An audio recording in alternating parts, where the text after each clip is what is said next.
The Sunday Serial, Dying to be Roman, Part 3. Julia Lucia Maxilla stood up to her full 4 feet and 11 inches and stared at her co-investigator.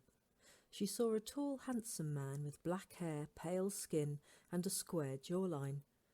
He glared down at her, and she was surprised by the blueness of his eyes.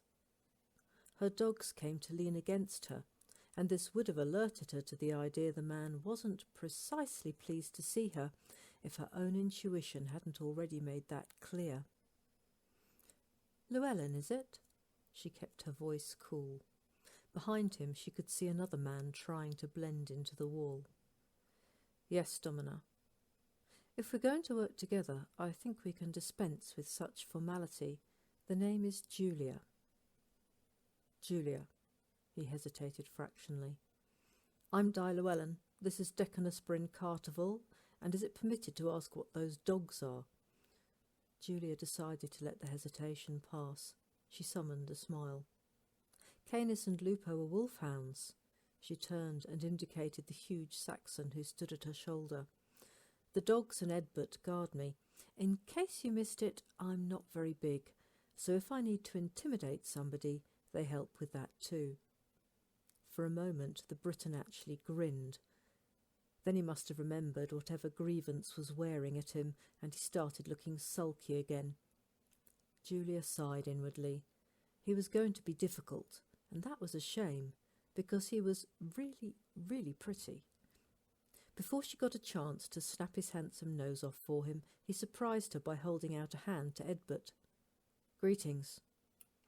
Edbert actually grasped his wrist, and the 2 tall men stood eye to eye for a moment. "You play nicely with my lady. I don't want to have to hurt you."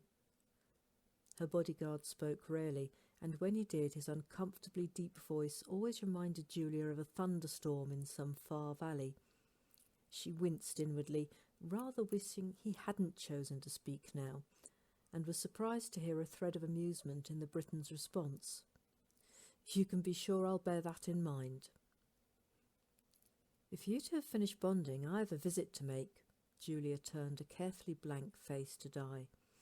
"You'd better come with me. Edbert and your Decanus can take a break." He frowned.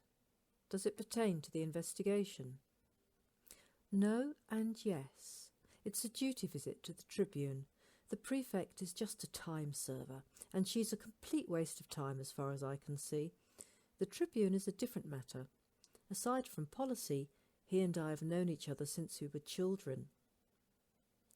"Since you were children?" Llewellyn frowned.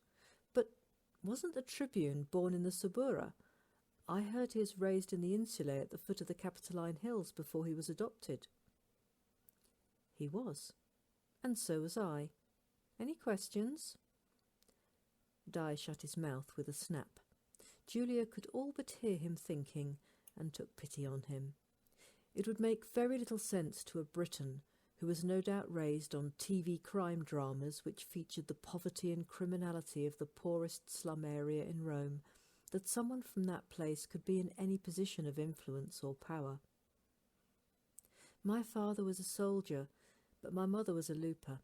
I think you use the term whore? My father was killed when he was 20 in a border skirmish with the Mongol Empire. My mother died soon after, of an occupational disease. She succumbed to morbus insu, an STD. I was raised by my father's family, who took me in because I was his only child, and I think they wanted something to remember him by." "Oh, but how did I get to be an inquisitor?" "A long story, and mostly painful. So can we leave it?"